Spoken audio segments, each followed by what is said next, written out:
Mystical, City of God. Book 1. Treats of the divine foreordainment of Christ and his mother, the highest ideals of all creation, of the creation of the angel and men, as their servants, of the lineage of the just men, finally resulting in the Immaculate Conception and birth of the Queen of Heaven, and of her life up to her presentation in the Temple. Chapter 1. Concerning two special visions vouchsafed to my soul by the Lord, and concerning other enlightenments and mysteries, which compelled me to withdraw from earthly things and raised my spirit to dwell above the earth. 1. I confess to thee. Matthew 11:25. And magnify thee, King Most High, that in thy exalted majesty, thou hast hidden these high mysteries from the wise and from the teachers, and in thy condescension hast revealed them to me, the most insignificant and useless slave of thy church, in order that thou mayest be the more admired as the omnipotent author of this history in proportion as its instrument is despicable and weak. 2.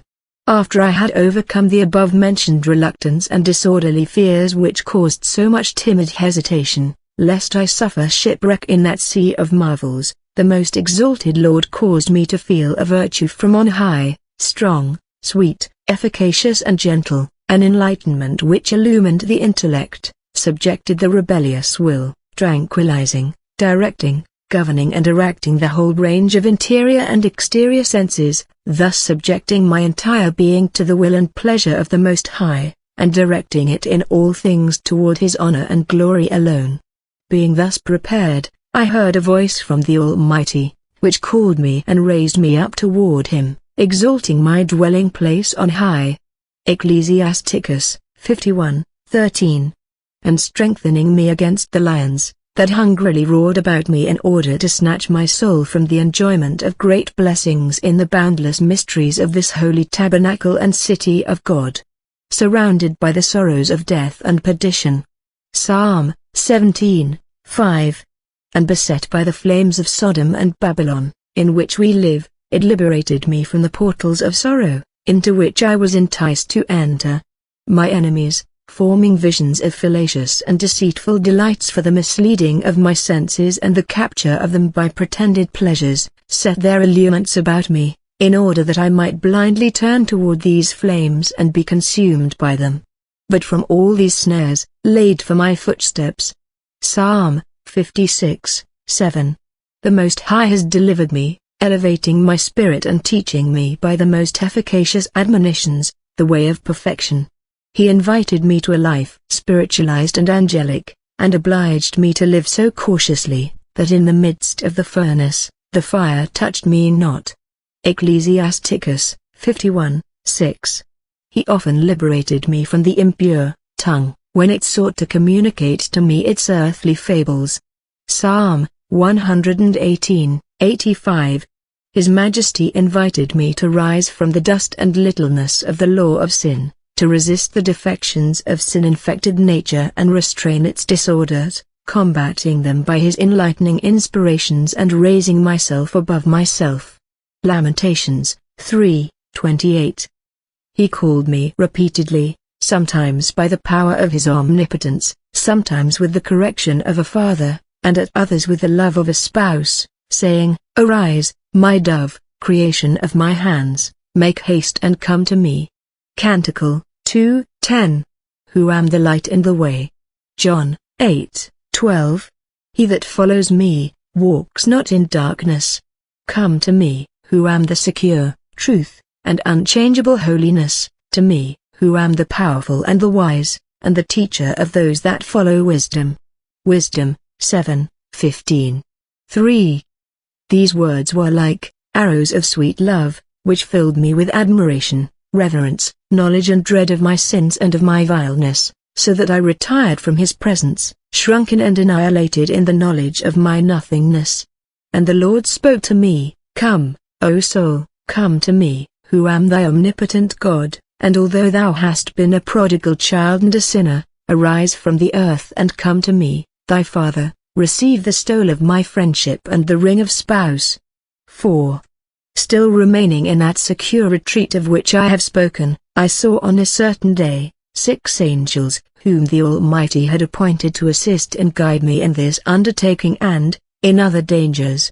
Coming toward me, they purified and prepared my soul, and then presented me before the Lord.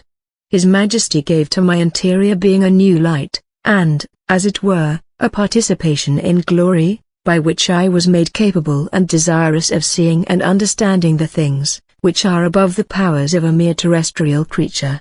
Soon after, 2 other angels, of a still higher order, appeared to me, and I felt within me the power of the Lord by which they called me. I understood that they were most mysterious envoys, and that they wished to reveal to me high and hidden sacraments. Eagerly I responded, and desirous of enjoying the blessing which they pointed out to me, I declared to them how ardently I longed to see what they wished to show me, and yet so mysteriously concealed from me. Then they at once answered with great serenity, "Restrain thyself, O soul." I turned to the great princes of heaven and said, "Princes of the Almighty and messengers of the great King, why do you now detain me contrary to my will, and why do you defer my joy and my delight, after you have called me? What force is this of yours, and what power, which calls me, fills me with fervor, which allures and yet detains me, which attracts me to follow after the odor of my beloved Lord and of his ointments, and yet restrains me with strong bonds? Tell me the cause of all this." They answered, "Because, in order to be instructed in all these mysteries, thou must needs, O soul, come with bare feet and despoiled of all thy desires and passions, for these mysteries do not accommodate or lend themselves to disordered inclinations. Take off thy shoes like Moses." Exodus 3:5.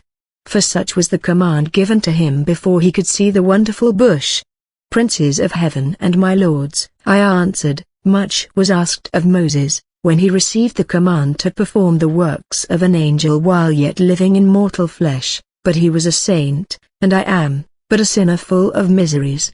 My heart is disturbed, and I am in conflict with the slavery and the oppression of sin, which I feel in my members, and which are opposed to the law of the Spirit." Romans 7:23. To which they rejoined, "Soul, it would indeed be for thee a most difficult enterprise, if thou hadst to execute it merely with thy own power, but the Most High, who wishes to see in thee this disposition, is powerful, and he will not deny to thee his help, if from thy heart thou ask his assistance and thou prepare thyself to receive it.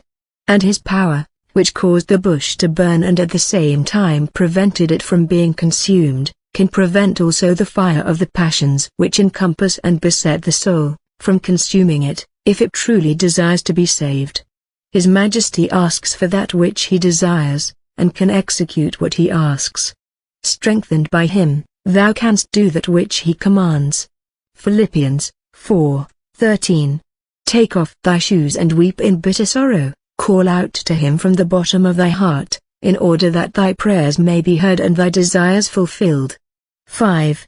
Presently I saw a most precious veil covering a treasure, and my heart burned with desire to see it raised, and to look upon the sacred mystery which I understood was hidden beneath. My desire was answered in the following manner. Obey, O soul, in what was enjoined and commanded thee, despoil thyself, of thyself, and then this mystery will be revealed to thee. I resolved to amend my life and to overcome my appetite. I sighed and wept with many aspirations from my innermost soul for the manifestation of this blessing. While I made my good resolves, the veil which covered the treasure began to be lifted. Presently the veil fell entirely, and my interior eyes saw what I shall not know how to describe in words. I saw a great and mysterious sign in heaven. I saw a woman, a most beautiful lady and queen, crowned with the stars, clothed with the sun, and the moon was at her feet.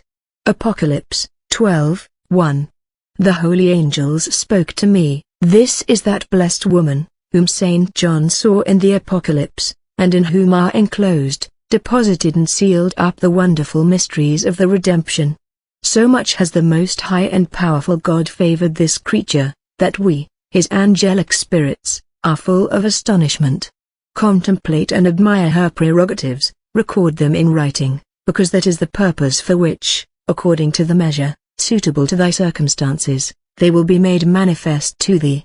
I was made to see such wonders, that the greatness of them took away my speech, and my admiration of them suspended my other faculties, nor do I think that all the created beings in this mortal life will ever comprehend them, as will appear in the sequel of my discourse. 6.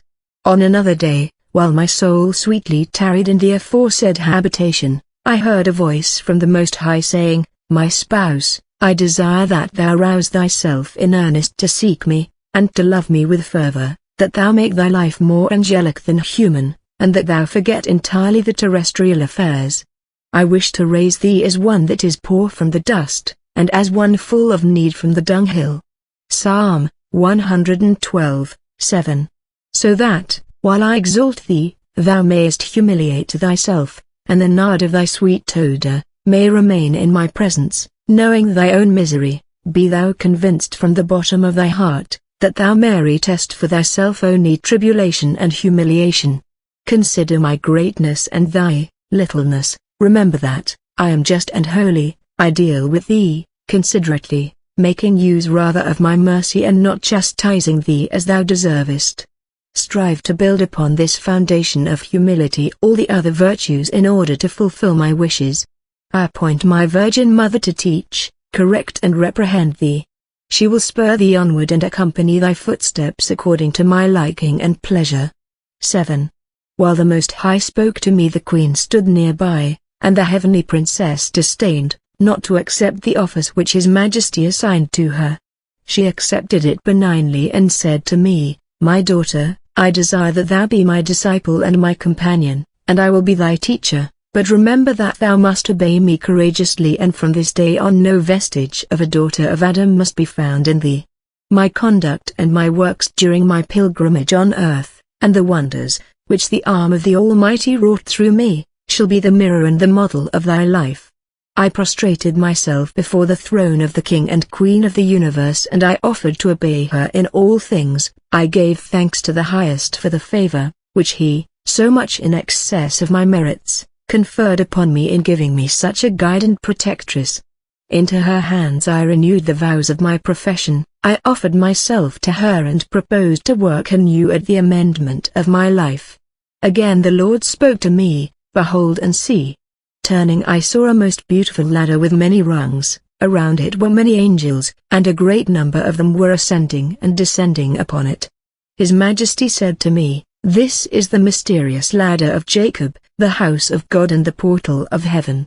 Genesis 28:17. If thou wilt earnestly strive to live irreprehensible in my eyes, thou wilt ascend upon it to me. 8. This promise incited my desires, set my will aflame and enraptured my spirit. With many tears I grieved, that I should be a burden to myself in my sinfulness. Job 7:20. I sighed for the end of my captivity and longed to arrive where there would be no obstacle to my love. In this anxiety I passed some days, trying to reform my life. I again made a general confession and corrected some of my imperfections. The vision of the ladder continued without intermission, but it was not explained to me. I made many promises to the Lord and proposed to free myself from all terrestrial things and to reserve the powers of my will entirely for His love, without allowing it to incline toward any creature, be it ever so small or unsuspicious. I repudiated all visible and sensible things. Having passed some days in these affections and sentiments, I was informed by the Most High, that the ladder signified the life of the Most Holy Virgin, its virtues and sacraments. His Majesty said to me, I desire, my spouse, that thou ascend this stair of Jacob and enter through this door of heaven to acquire the knowledge of my attributes and occupy thyself in the contemplation of my divinity. Arise, then, and walk, ascend by it to me. These angels, which surround it and accompany it, are those that I appointed as the guardians of Mary, as the defenders and sentinels of the citadel of Zion. Consider her attentively, and, meditating on her virtues, seek to imitate them. It seemed to me then, that I ascended the ladder and that I recognized the great wonders and the ineffable prodigies of the Lord in a mere creature and the greatest sanctity and perfection of virtue ever worked by the arm of the Almighty. At the top of the ladder I saw the Lord of hosts and the Queen of all creation. They commanded me to glorify, exalt and praise him on account of these great mysteries and to write down so much of them, as I might bring myself to understand.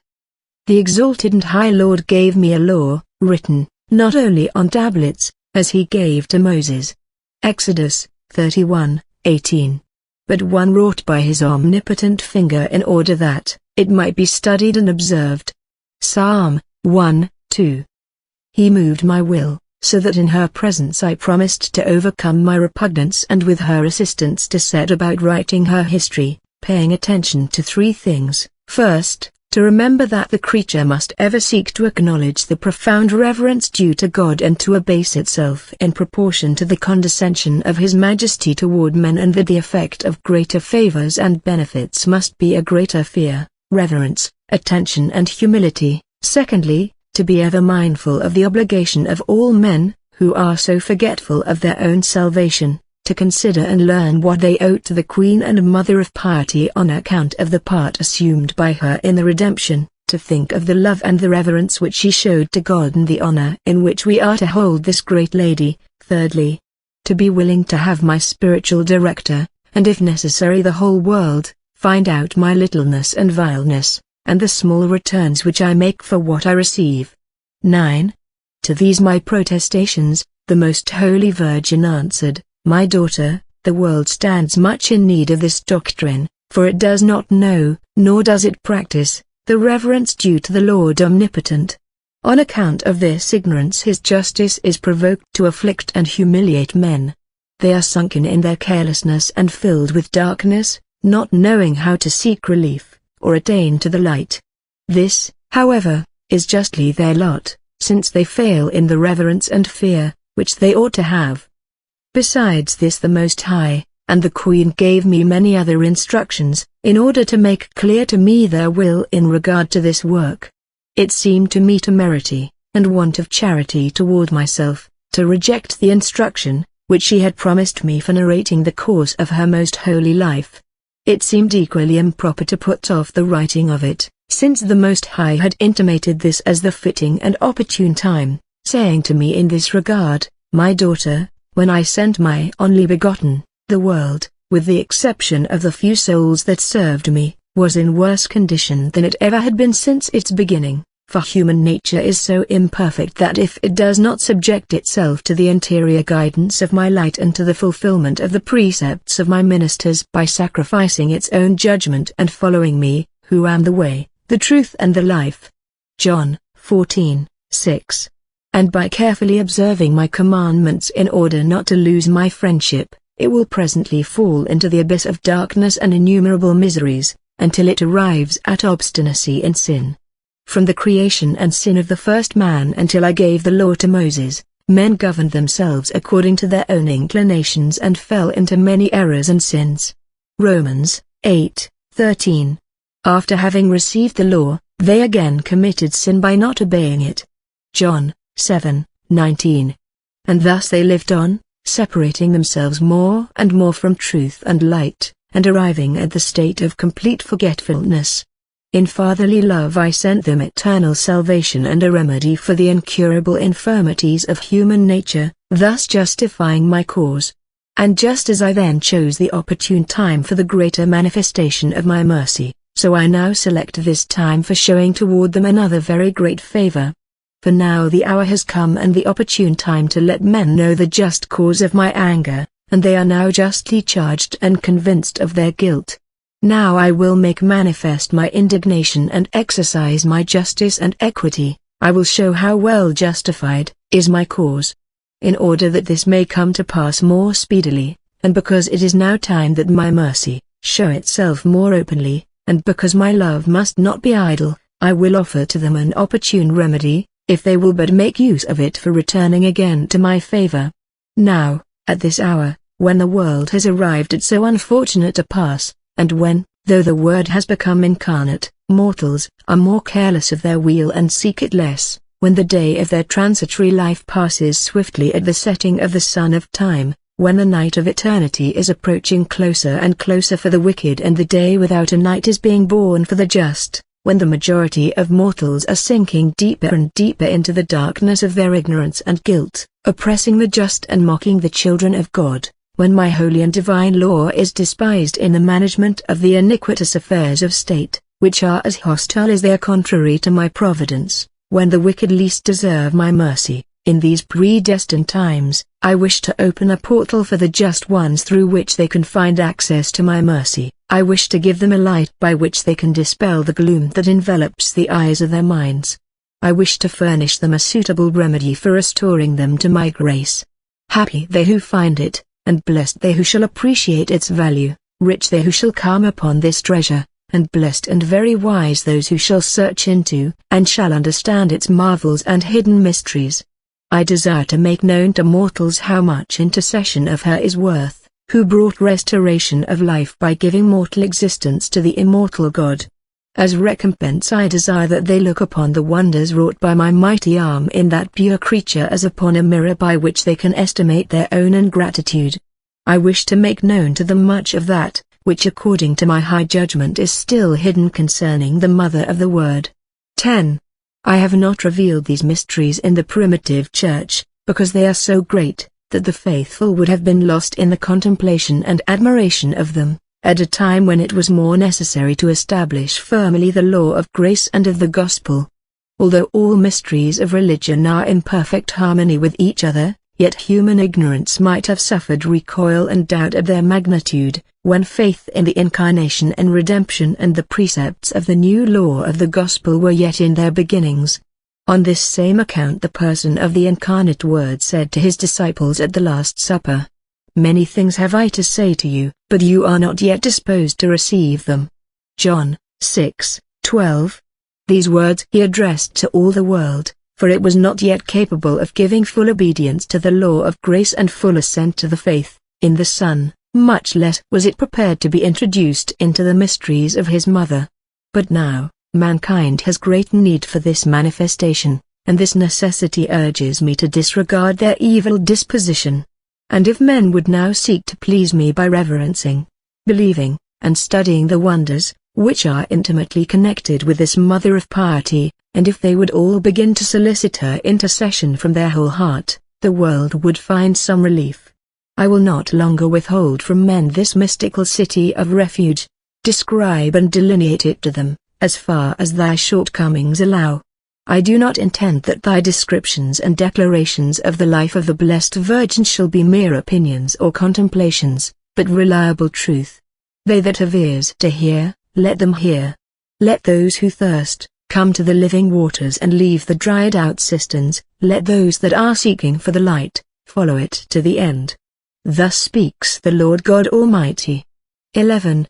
These are the words of the Most High on the occasion before mentioned. Obedient to the authority, which commands me, I will, in the following chapter describe the manner in which I receive my information and enlightenment, and how I see the Lord. Thus complying with his orders, I will explain, once for all, the illuminations and the favors which are vouchsafed to me for this work, and to which I will refer in the sequel of this history.